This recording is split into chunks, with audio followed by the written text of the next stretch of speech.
Hi my beautiful friends, how are you doing? Hope you're all doing great. This is Dr. Rani and you're watching my channel Wellness with Dr. Rani. और जैसे आपको पता है कि आजकल हम बात कर रहे हैं प्रेगनेंसी के बारे में और आज मैं बात करने जा रही हूँ आपके थर्ड ट्राइमेस्टर के बारे में। थर्ड ट्राइमेस्टर यानी इसका पीरियड होता है 29 वीक से लेकर 40 वीक्स तक, यानी कि 29 वीक से लेकर आपकी डिलीवरी तक। तो इसको हम बोलते हैं थर्ड ट्राइमेस्टर।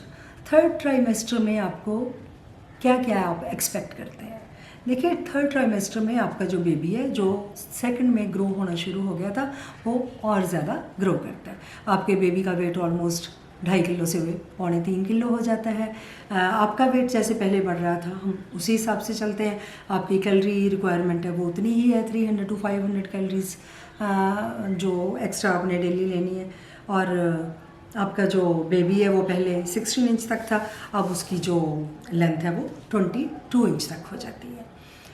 इसके अलावा आपकी ब्रेस्ट एनलार्जमेंट जो शुरू हुई थी सेकंड में, आपकी ब्रेस्ट थोड़ी और बड़ी हो जाती है। आपके जो निपल्स हैं वो थोड़े, उनका जो आसपास का एरिया वो थोड़ा बड़ा हो जाता है। आपको ब्रेस्ट में ब्लू वेन्स नज़र आ सकती हैं। आपकी ब्रेस्ट तैयार हो रही है बेबी को फीड देने के लिए। और कभी कभी आपकी ब्रेस्ट में से थोड़ी जो लीकिंग है वो भी शुरू हो सकती है, जिसको हम बोलते हैं कोलोस्ट्रम, जो पहला मिल्क होता है।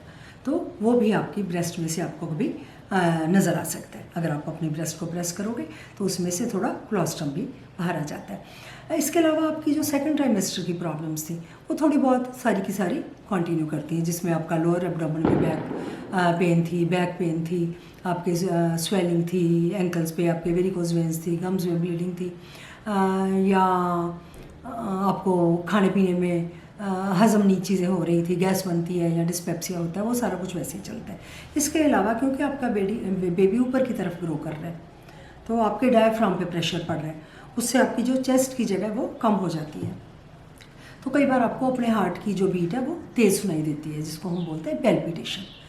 या कभी कभी आपको डिस्निया होता है। डिस्निया मीन्स कि आपको डिफ़िकल्टी इन ब्रीदिंग, आप बोलते हो कि सांस नहीं आता। जब तक by the time you reach 9 months आपको लगने लगता है कि अब तो मेरी बस हो गई है, अब तो ये जो बेबी है जल्दी बाहर आए तब मुझे आराम की सांस आए। तो ये सारी डिफ़िकल्टीज़ आपको आ सकती हैं, ये नॉर्मल है, इसमें कोई ऐसी बात नहीं है।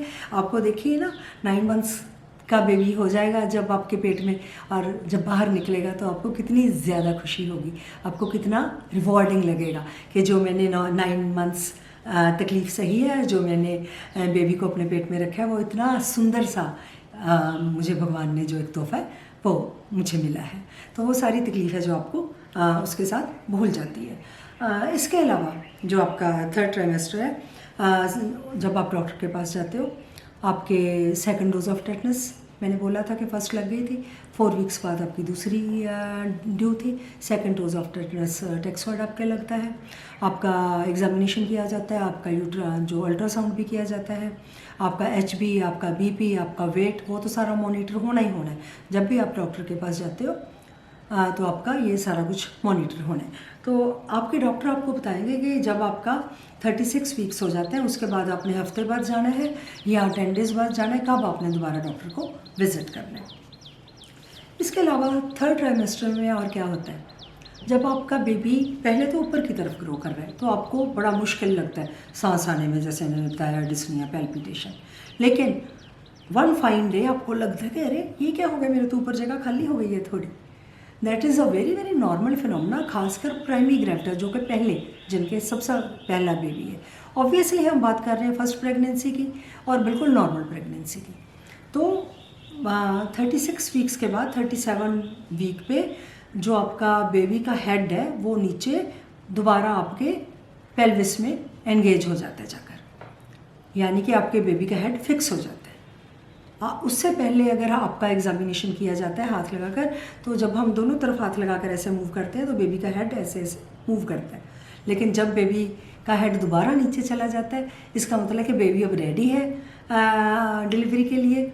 आफ्टर 2 वीक्स बेबी बाहर आएगा जब पेन्स लगेंगी, और बेबी का हेड है जो वो एंगेज हो जाता है। इसको हम बोलते हैं लाइटनिंग। सो बेबी का हेड एंगेज होना एक बहुत बड़ी इंडिकेशन है कि हम डिलीवरी की तरफ जा रहे हैं और हमारी जो ड्यू डेट है वो वी आर अप्रोचिंग दैट।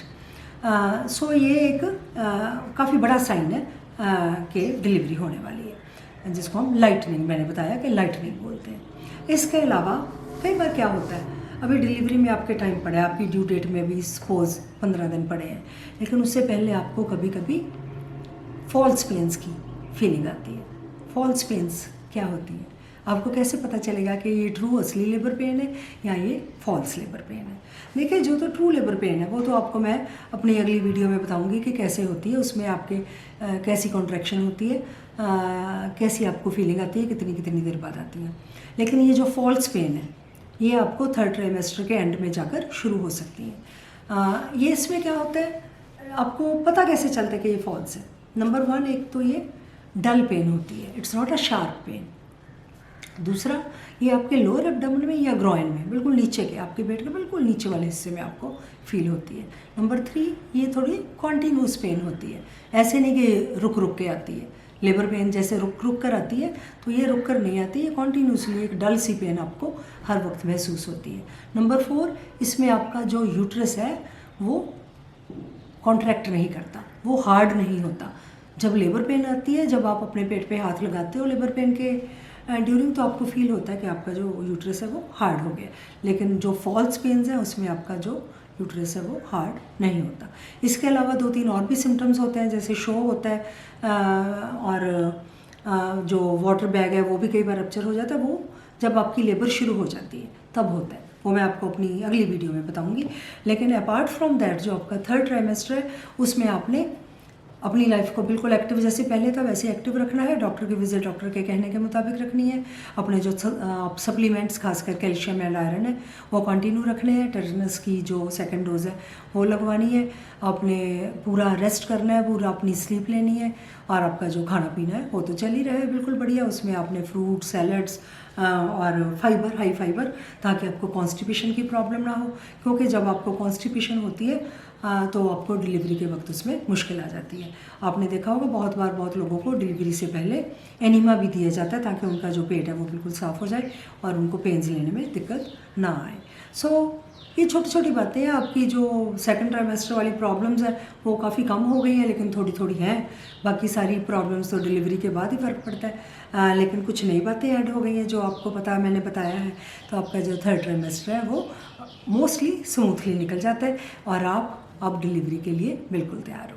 अगली वीडियो में मैं आपको बताऊंगी कि आपके लेबर पेन्स कैसे लगनी है, और आपने अपने बेबी को रिसीव करने के लिए बेबी का बैग क्या क्या तैयार करना है, उसमें क्या कुछ रखना है, और अपने लिए आपने कैसी तैयारी करनी है।